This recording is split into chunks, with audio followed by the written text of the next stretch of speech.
There comes a time in every person's life when silence no longer feels like peace. It begins to feel like a weight, a heavy burden pressing down on your chest. This is the moment when your kindness, once a virtue, begins to look dangerously like weakness. It is the moment when your capacity for forgiveness transforms into something far more destructive. Permission. When you reach this crossroads, you are forced to confront a brutal truth that the ancient philosophers understood millennia ago. Peace without boundaries is not peace at all. It is merely quiet suffering. It is a slow, silent surrender of the self. The Stoics, particularly the great Roman Emperor Marcus Aurelius, understood that the human soul is malleable. It is not a fixed entity, unrelated to the world around it. He wrote in his personal journals, which we now know as meditations, a profound warning. The soul becomes dyed with the color of its thoughts. But we must take this further. The soul is not just dyed by your internal thoughts. It is dyed by the environment you inhabit, the conversations you endure, and the behaviors you tolerate. If you allow toxic behavior to live rent-free inside your mental citadel, it will not just annoy you, it will fundamentally shape you. It will chip away at your character slowly, quietly, until one day you look in the mirror and no longer recognize the person staring back. Family, old friends, long-term partners. These are the hardest bonds to examine. We are taught that loyalty is a virtue, and indeed it is. But loyalty to others must never come at the cost of treason to oneself. The Stoic philosopher Seneca, a man who lived in the treacherous court of Emperor Nero, knew the cost of tolerating toxicity. He warned us that we are often more frightened than hurt, and we suffer more in imagination than in reality. But the reality of toxic behavior is not imaginary. It is a direct assault on your hegemonicon, your ruling faculty, the part of you that reasons and decides. To be a Stoic is not to be a statue. It is not to be devoid of emotion or connection. It is to be a warrior of the mind. It is to possess the wisdom to distinguish between what sustains your virtue and what corrupts it. It is the strength to stand alone if standing with others means falling into vice. In this video, we will not merely list annoyances. We are going deep into the anatomy of the human spirit. We will dissect 6 toxic behaviors that you must never tolerate.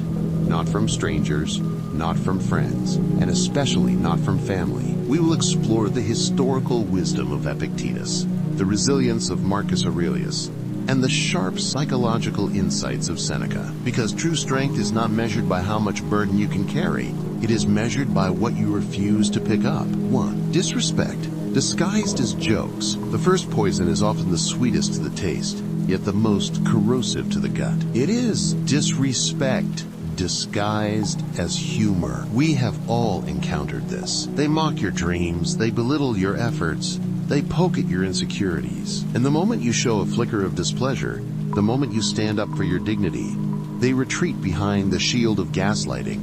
Relax, it's just a joke. Or, you're too sensitive. Let us be clear. A joke that humiliates you is not humor.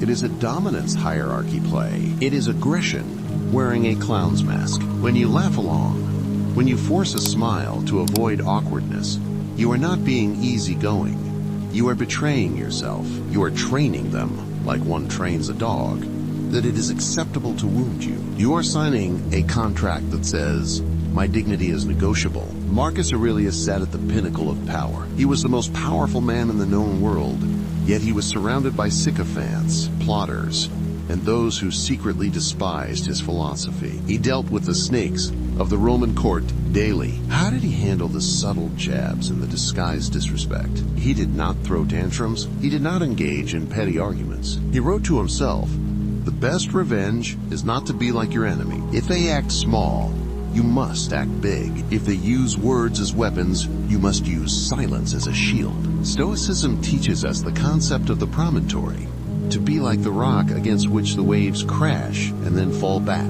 The The rock does not scream at the waves. It does not joke back. It simply is. When someone disrespects you under the guise of humor, do not fight fire with fire. That only burns down your own house. Fight it with the most powerful weapon in the Stoic arsenal: indifferent silence. Look them in the eyes. Hold the gaze. Say nothing. Let their joke hang in the air, unsupported by your laughter, until it suffocates. Your silence creates a vacuum that they will rush to fill with awkward explanations. By refusing to engage, you mirror their behavior back to them, exposing it for the foolishness that it is. Silence, when grounded in unshakable self-respect, screams louder than rage ever could. It signals that you are outside their control, a fortress they cannot breach. 2. Emotional manipulation. The second behavior is the weapon of the weak.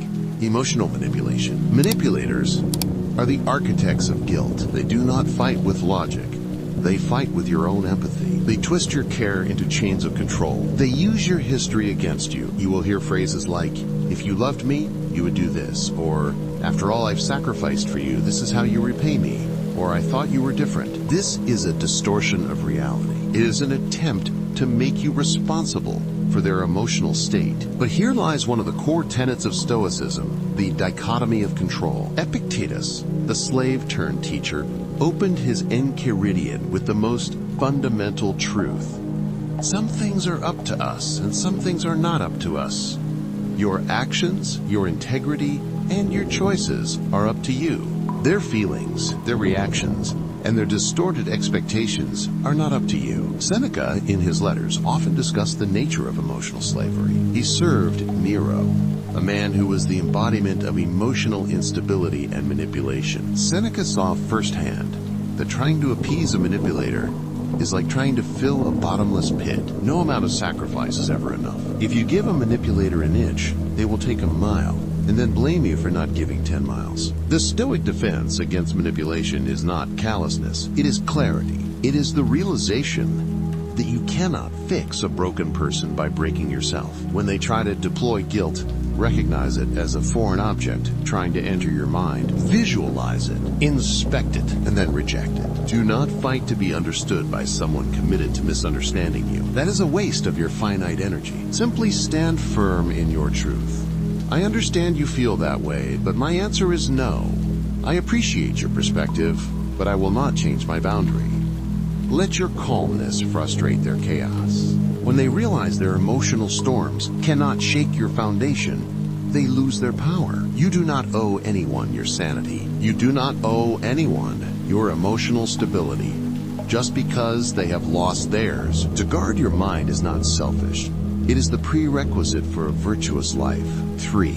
Constant negativity. The third behavior is the presence of the energy vampire, those committed to constant negativity. Energy is a finite resource. Some people enter your life and fill you with peace, courage, and inspiration. Others leave you feeling drained, heavy, anxious, and cynical. These are people who live in a perpetual state of complaint, criticism, and crisis. To them, the world is always ending, everyone is always against them, and nothing is ever right. They do not want solutions. If you offer a solution, they will find a new problem for it. They want sympathy. They want to drag you down into the mud with them, because misery, as the saying goes, loves company. But it is more than that. Misery demands company to validate itself. The Stoics were very clear about the company we keep. Epictetus warned his students. The key is to keep company only with people who uplift you, whose presence calls forth your best. He used a powerful metaphor about social contagion. If you rub up against a man covered in soot, you will inevitably get black. It does not matter how clean you are. The contact transfers the dirt. The same is true for the mind. If you surround yourself with those who are cynical, fearful, and bitter, your mind will eventually adopt those patterns. This is not about being elitist. It is about hygiene of the soul. Marcus Aurelius reminded himself to avoid the, quote, pestilence of the mind, which he considered far more dangerous than any plague that attacks the body. A virus can only kill the body, but negativity and vice kill the character. You cannot build a life of peace while living in a construction zone of constant noise and destruction. You do not have to argue with these people. You do not have to fix them. In fact, thinking you can fix them is a form of arrogance. You must simply step away. You can love people deeply and still love yourself enough to walk away from their darkness. Protect your peace as if your life depends on it, because in the most meaningful sense, it does. The quality of your peace determines the quality of your life. Limit your exposure. Build your walls. Keep the inner citadel clean. 4. Lack of accountability. The fourth toxic behavior is a hallmark of the immature mind. The refusal to take accountability. There is a certain kind of person who is allergic to responsibility when they fail. It is the economy, the weather, or the government. When they hurt you, it is because you provoked them, or because they were stressed. In their narrative, they are always the victim, never the villain. These people are dangerous to the Stoic because they operate outside the realm of reason and growth. Stoicism is, at its heart, a philosophy of personal responsibility. It is the relentless pursuit of owning one's actions. A Stoic looks in the mirror and asks, "Where did I go wrong? How can I be better?" A person who lacks accountability looks out the window and asks, "Who can I blame?" Dealing with such people is exhausting because they drain your energy without ever offering remorse or change. A Stoic never chases apologies. Why? Because an apology without a change in behavior is just manipulation. It is empty sound. Instead, the Stoic observes patterns. Marcus Aurelius famously said, "Waste no more time arguing what a good man should be one." This applies to how you deal with others. Do not lecture them on how to be responsible. Do not waste your breath trying to explain the concept of duty to someone who refuses to understand it. Lead with integrity. Be the example, but walk away from those who refuse to walk the path of truth. If someone hurts you and refuses to own it, and you forgive them, and they do it again, the second time, the fault lies with you. You have taught them that there are no consequences for their actions. If someone's behavior stays the same after your forgiveness, it means your forgiveness became their permission. You cannot fix people who are committed to their own blindness. You can only remove yourself from their chaos and return to your calm. This is not cruelty. It is justice. Justice for yourself. 5. Envy and hidden competition. The fifth behavior is perhaps the most insidious because it hides behind a smile. Envy and hidden competition. We often think of enemies as people who openly hate us, but the most dangerous enemies are often the ones patting you on the back while holding a knife in the other hand. Some people smile at your success but secretly resent it. They will act supportive, but you can feel the tension in their words, the subtle sarcasm, the backhanded compliments. Good for you, I could never work that hard. I prefer to enjoy life. You got the promotion? Wow, they must be desperate. Watch their eyes when you share good news. Do they light up or do they dim? Stoicism teaches us discernment, not paranoia, but sharp awareness.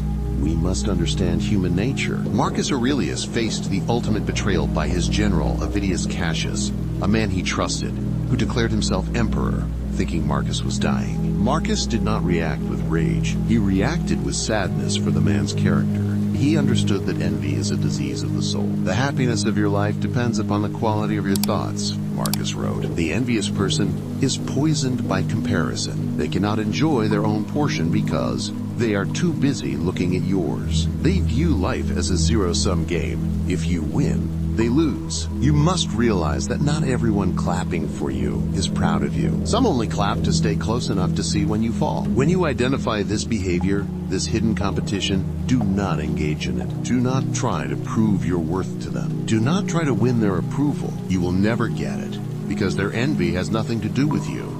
It has everything to do with their own feelings of inadequacy.